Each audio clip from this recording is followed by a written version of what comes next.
Hey guys! Good morning! It's a very sunny day today and andito tayo ngayon. Ang ingay naman na nagpupukpok. So andito tayo ngayon sa Taytay. May kinukuha lang tayo dito. Siguro magandang panahon na rin to para mag-explore tayo ng konti. Akyat lang tayo ng Antipolo, tapos hanap tayo makakainan ng lunch. Tingnan natin kung may mga magagandang restaurants ba doon, and then siguro after nun, try natin mag-check kung may mga cafe din tayo na mapupuntahan. So, ayan, ganda ng panahon ngayon, guys. So, tara, explore tayo. Ayan, tapos na kami sa agenda namin dito sa Taytay. On the way na kami paakit ng Antipolo, magla-lunch kami. 40 minutes ang biyahe namin pupunta doon. Medyo traffic lang ng konti, pero abot naman kami kasi saktong alas 12 pa naman yung reservation namin doon. 11:40, baka nandun na kami. So, sakto lang. So, hindi ko maalala yung pangalan. Casa something, Casa Mellifera. So nasa loob siya ng isang subdivision. Nature, yung vibes niya, pakita ko na lang sa inyo mamaya. Ngayon, drive muna tayo. Let's go. 200 meters.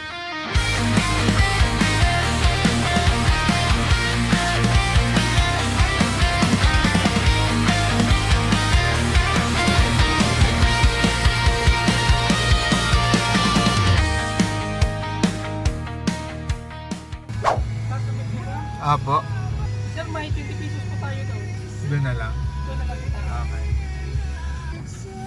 May 20 pesos na bayad kapag papasok kayo dito. Thank you.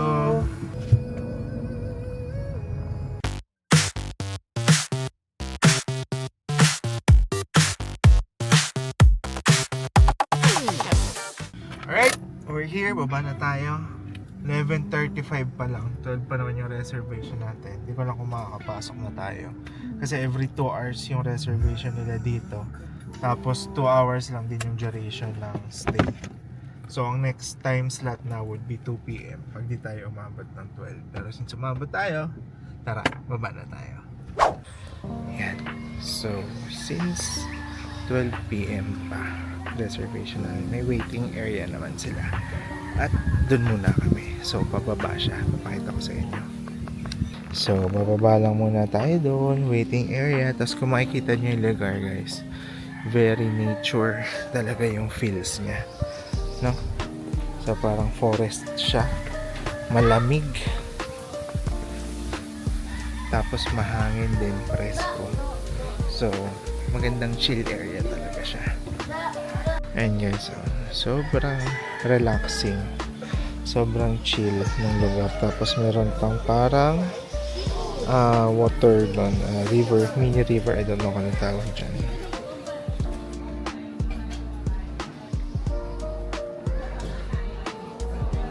Doon tayo sa corner. Baka mas gusto mo dito. Nasa baba sila. May mga tao sa baba. Mga naglalaro sa ilog. Laban na gusto mo? Pork kare-kare. O gusto mo yung beef belly? Ang dami kasi natin kinain beef kagabi. Eh di pork kare-kare naman. Maiba naman. Good for ilan yung kare-kare ulit? Good for the Good for to na. Toko sisig? Sige, toko sisig. tapos. Garlic rice ka. Plain lang sa akin. May ano pa kaya? Yung beef farm, nandiyan pa. Pwede kayo bumaba. Pwedeng bumaba doon sa beef farm. Ko ng pagkain. Kalamansi tonic ka na lang. Ayun na lang daw sa kanya. Ako water lang. Tingin na lang ice. Thank you. Maaga kami pinapasok. So, ayan. Makikita niyo parang kami pa lang yung tao dito sa loob. Baba muna kami sa bee farm. May bee farm sila dito. So, silipin lang namin. So, may mga bee. Asa yung mga bee? Ito. Nandito. May laman kaya yan? Ito. Look. Ayun na. May bee. Nakita. Ayan na. Ayan. So, very relaxing yung lugar. Promise. Sobrang sarap ng hangin. Tapos yung tunog pa ng river sa baba. Tapos yung panahon ngayon, maliwanag. Diba? Tapos ito, may bee farm. Ay, ang daming bee dito. Oh. Look. Dito sila. Kita ba? Kita ba? Yeah! Say hi! Hello vlog. Kamusta naman? Masarap na dito. Nakaka-relax. May masarap kasi yung hangin, tsaka yung panahon ngayon. Hindi na baby lang yung kaya ng hangin dito. Baka meron sila sa loob. Yun po. Pork belly kare-kare. Wow. White rice. Sa akin yung white rice. Tapos ito po yung garlic. Alaman po pork kare-kare. Okay. Thank you. And guys, dumating na yung food. Ready to eat na tayo. Lunch. Ay, teka na. Hindi pa pala ready to eat. Picture pa pala. Busy pa siya mag-picture. Hintayin natin siya. One cup of rice. Actually, malaki na rin yung rice nila. Marami nga yung rice. Parang yung rice nila pwede na rin yung good for 3 minutes. Itadakimasu. Yung tofu sisig nila, medyo kakaiba kasi ang gamit niya jalapeno tsaka pickled onions. Tapos meron din siyang mushrooms na shiitake.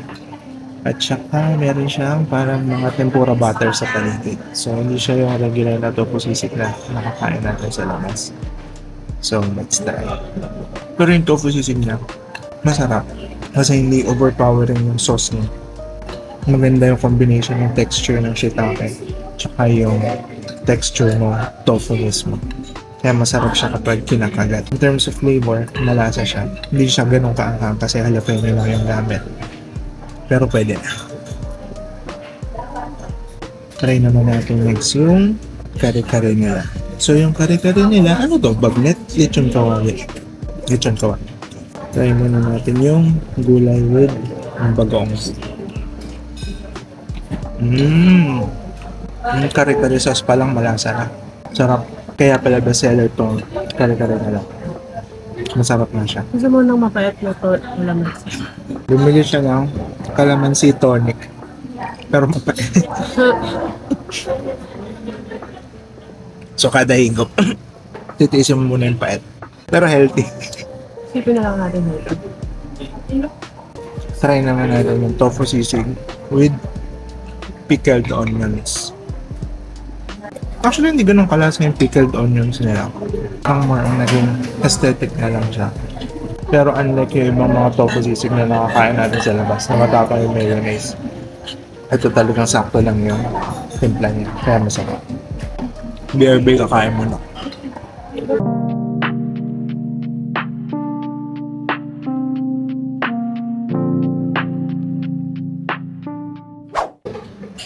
Ayun guys, so tapos na kami kumain.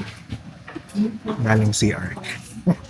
Hindi namin naubos kasi marami talaga yung serving niya. Busog na naman siya. So take out na lang namin itong natira. 12:30 pa lang eh. Eh kaso dalawa pupuntahan natin eh. Ba, doon sa may river mo. Hindi ko ito maubos ang pait.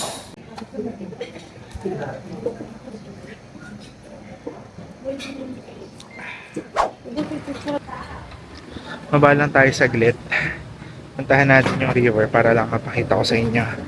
Kasi nag-bill out naman na tayo. Tapos pinapatake out na natin yung tirang tofu sisig. So baba lang tayo. Medyo matarik lang. Pero kaya naman. Regular lang yung steps. Pero ayun yung river up. So you can see. Actually ang ganda niya.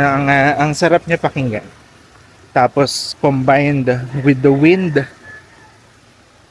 nakaka-presko talaga sa pakiramdam. Wait, ito, tingnan nyo. Yan. Yeah.